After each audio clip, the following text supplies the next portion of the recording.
ব্যক্তিকেও কোর্টের দ্বারস্থ হতে হয়, আবার কখনো কখনো কোনো ধর্মীয় মানুষকে কোর্টের দ্বারস্থ হতে হয়।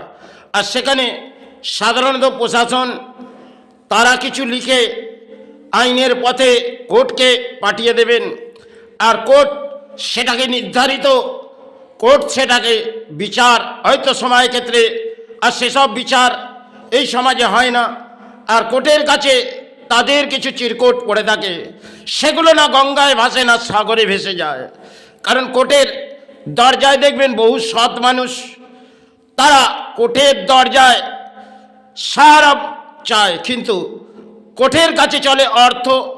আর আইনের যারা প্রশাসন আছে তারা অর্থ নিয়ে কোর্টের দরজায় কিছু আইনত কাগজ পাঠিয়ে দেবেন, আর সেটা দীর্ঘ সময় কোর্টের কাছেই পড়ে থাকবে।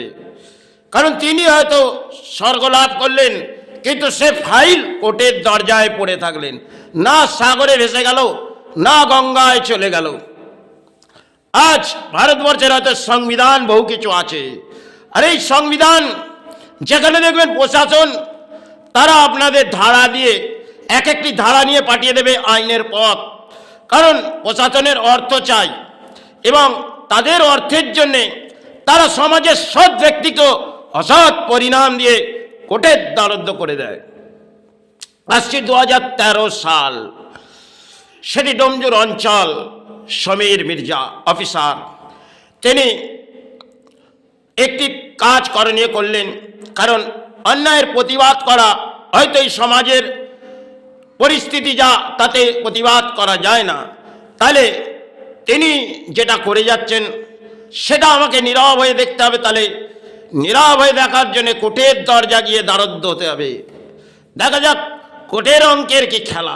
তাই সে সময় তিনি 2013 সাল একটি চিরকুট কোর্টের দরজায় পাঠালেন।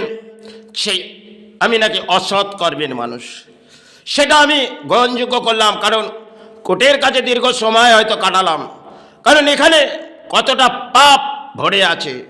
কোর্টের দরজায় যখন আমি একটা রাত কাটিয়েছি, দিন রাত এসছি তো টানে এসছি, সবাই ক্ষেত্রে হয়তো ওই কোর্টের দরজা ছিল, সেটা পাঠালেন কে? প্রশাসন। কারণ কিছু অর্থ পেয়েছিলেন এক ব্যক্তি, তাকে অর্থ দিলেন, আর প্রশাসন সেটি কোর্টের কাছে পাঠিয়ে দিলেন যে সমাজের বহু পাপী মানুষ, আর তার বিচার হয়তো কোর্ট করতে পারবে না, আর সে ফাইলটি কোর্টেই পড়ে থাকবে।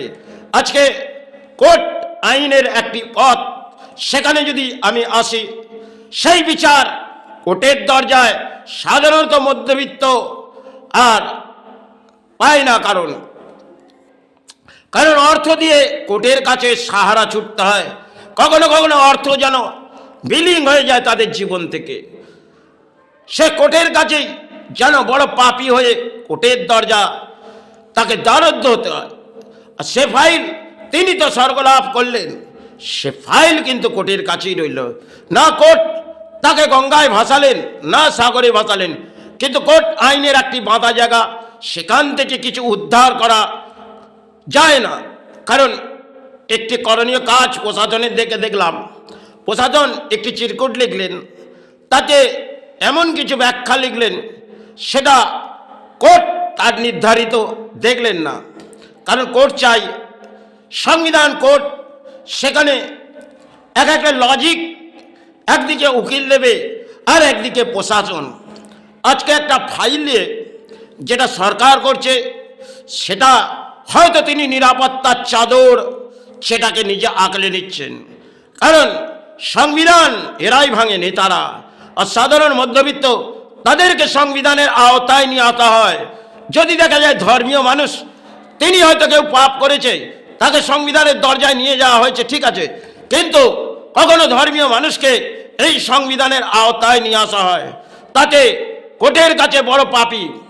আর তারা আইনের পর্যায়ে আছে যারা প্রশাসন, তারা তাকে দণ্ড দিয়ে কোর্টের কাছে দ্বারস্থ করে দেয়। আর কোর্ট সেটাকে নির্ধারিত বিচার হয়তো হয় না, কারণ কোর্টের কাছে চাই পথ, সে পথটি কোর্টের কাছে চাই, সেটা তার ব্যাকফুটে আসা যাবে না। কারণ সেখানে কি নিয়ে লড়াই করা যাবে? তাই ভারতবর্ষের সংবিধান হয়তো ডক্টর আম্বেদকর তিনি করেছিলেন বটে, কিন্তু তাতে কিছু লজিক দেখে গেলে, সেই লজিকগুলো আজকে সাধারণ প্রশাসন তারা করে বসে, কারণ যেন সংবিধানের সমস্ত আইন ওনাদের কাছে আছে। কারণ আপনি যখন ব্যাগ ফুটে কিছু বলতে যাবেন, এই প্রশাসনগুলো অর্থ কোনো কারো থেকে নিয়ে আপনাকে কোর্টের দরজায় পাঠিয়ে দেবেন। যান, আপনার জীবনের কর্ম ওখানেই আছে। এবার আমি আসছি 2013 সাল, সেটা অফিসার করলেন বটে, কিন্তু আমি সিবিআই দপ্তরে একটি অডিও নিয়ে গেলাম।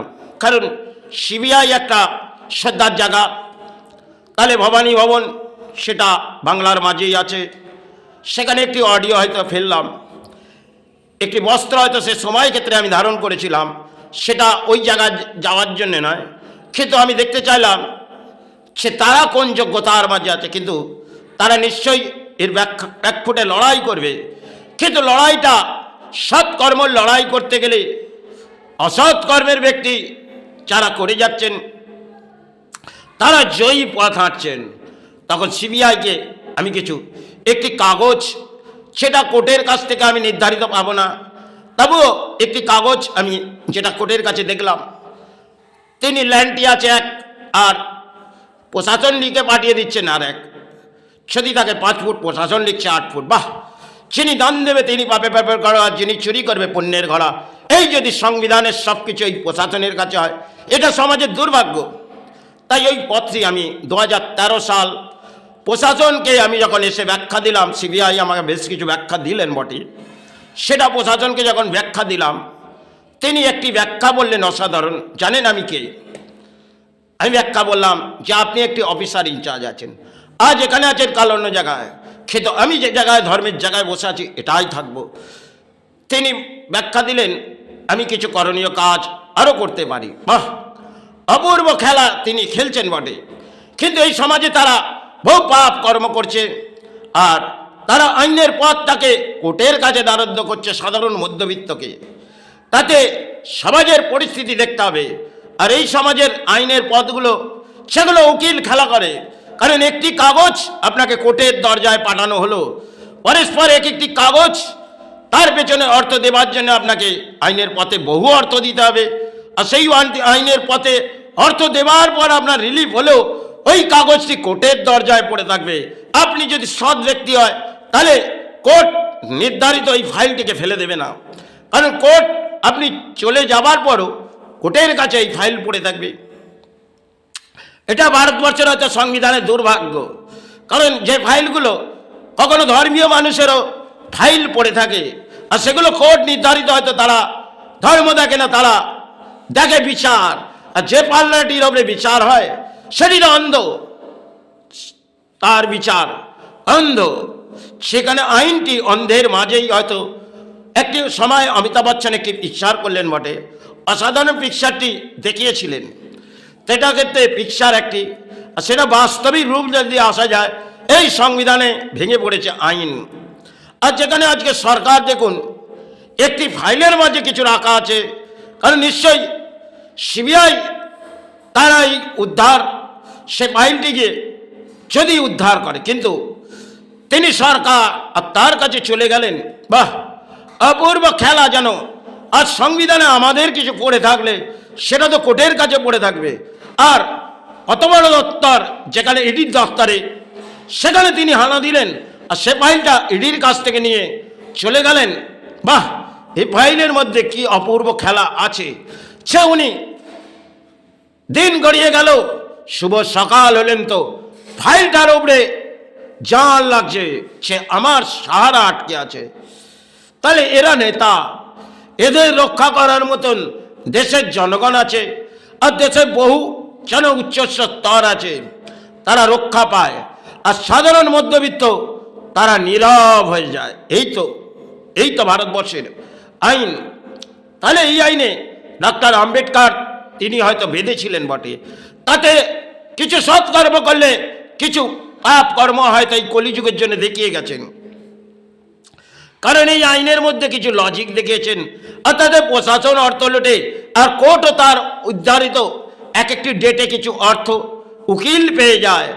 আর সেখানে আপনাকে দ্বারস্থ করতে হবে কোর্টের কাছে অর্থ না হলে আপনার জীবনে কোনো সাহারা আসবে না। কারণ যে সাহারাটা ওনারা করলেন সেটা তো যোগ্যতার মাঝে নয়। তাহলে আপনাকে দান দিতে হবে, আর দানের মাঝেই দেখতে হবে কতটা পাপ এই আইনের মাঝে রয়েছে। এই যদি হয় ভারতবর্ষের সংবিধান, তাহলে এই সংবিধান কাদের জন্য? দেশের নেতা মন্ত্রী তারা তো আইন ভাঙছে, আর দেশের সাধারণ মধ্যবিত্ত তাদেরকে আইনের পথ নিয়ে যাওয়া হচ্ছে কোর্ট। কারণ এই সংবিধান, সেখানে একটি কাগজ হয়তো কোর্টের কাছে পড়ে থাকলে দীর্ঘ সময় পড়ে থাকে, তার বিচার হয়ে গেল, কিন্তু সেই ফাইল কাগজ কোর্টের দ্বারস্থ পড়ে থাকে, আর সেখানে সে ফাইলটাকে উদ্ধার করার মতন না মধ্যবিত্তর ক্ষমতা আছে, না সাধারণ মানুষের। আজকে একটি ফাইল সরকার নিয়ে চলে গেলেন, এটা বাংলার মাঝে, কারণ দেশ সারা দেশ দেখছেন এই ফাইলের মাঝে কি আছে, কি জান লুকিয়ে আছে, কত বড় পাপ লুকিয়ে আছে। আজ তার বিচার হবে হয়তো, কিন্তু বিচারে কি যোগ্যতা পাওয়া যাবে? ফাইল তো ওনার কাছে চলে গেলেন, তাহলে কোর্টের কাছে আমাদের দ্বারস্থ ফাইল সেটা তো কোর্টের কাছে পড়ে থাকে, তাতে তো সংবিধান আমাদের ভাঙার কোনো ক্ষমতা নেই। আর এরা দেশের নেতা, এরা যে কাজগুলো করে যাচ্ছে এ সমাজের পরম দুর্ভাগ্য। তাই এদেরকে সমাজ গ্রহণ করেছে, আর সৎ মানুষকে সমাজ গ্রহণ করবেন না, কারণ তিনি সমাজের কাছে বড় পাপী, আর তার কলির রাজ্যে দণ্ড পেতে হবে এটাই। কারণ 2013 সাল আমি একটি ভারতবর্ষের মাঝে লড়াই করতে চেয়েছিলাম, কিন্তু সে লড়াই ভেঙে পড়েছিল। একটি ওয়েবসাইট আত্মাই করেছিলাম বটে, কিন্তু সেটা কি অর্থনীতির কারণে বন্ধ করে দিতে হয়। যাই হোক, সময় ক্ষেত্রে হয়তো বাংলার মাঝে এসেছি, তাই লড়াই হয়তো ধর্মের তাতে থাকবে, গানের মাঝে নয়। কারণ ধর্ম গানের মাঝে জাগবে না, আর জাগবে যদি ঘণ্টা বাজে সমাজ জাগবে না, তাহলে কিছু সমাজকে জাগাতে গেলে সেটা আত্মবৃত্তির মাঝে লাগবে, সেটাই ব্যাখ্যা করে যা। তাতে সমাজ আপনাকে কি ভাবলো, কি গ্রহণ করলো কি না করলো, সেটা কিছু যায় আসে না। কারণ করণীয় জীবনে মনুষ্য জন্মে এসেছি, তাতে হয়তো কিছু পাপ কর্ম এই জীবনে ঘটেছে, কিন্তু সৎ কর্ম নিয়ে লড়াই করতে গেলে এখানে বহু অসৎ ব্যক্তি, তারা পরিণাম আসবে, লড়াই করতে হবে। তাই সিবিআই দপ্তর সেক্ষেত্রে সে সময় ক্ষেত্রে আমি আজ হয়তো কোর্টের কাছে সে কাগজ আজও পড়ে আছে, কিন্তু সেটা নিরুপায়, কারণ প্রশাসন করিয়েছেন আর সেটা কোর্টের দরজার মাঝে। তাই আজ সংবিধান নিয়ে আমি ব্যাখ্যা করছি। আজ আছি, কাল নাও থাকতে পারি, কিন্তু এই সংবিধান কোথায়, কাদের জন্যে? যদি মধ্যবিত্ত আর সাধারণ মানুষের জন্য এই সংবিধান হয়, তাহলে এই সংবিধান ভেঙে দেওয়া দরকার। কারণ এই সংবিধানে বহু পাপ, সেখানে এক একটি ধর্মের বইও হয়তো আছে যেটাতে মনে হয় পাপ ভরে আছে। আর ঠাকুর রামকৃষ্ণের ফটোটি সেই সংবিধান জায়গায় দেখেছি। আমি তখন দেখলাম, যে ব্যাখ্যাটি শুনেছিলাম, সে এই কোর্টের মাঝে স্বামী বিবেকানন্দ এসেছিলেন, সেটা জানি না তিনি গেছিলেন কিনা। তাহলে আমাকে কোর্টের দরজা বহু সবাই কাটিয়ে আসতে হবে, তাই আমি কোর্টের দরজা কাটিয়েছি।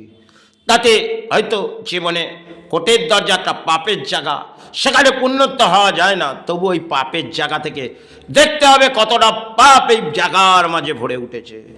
সেখানে এক একটা রাত যখনই আমি দিন গড়িয়ে আসতো কোর্টের দরজায় যেতাম, আর রাতে অসুস্থতার মাঝে এসে যেতাম, কেন পাপ কর্মের জায়গা।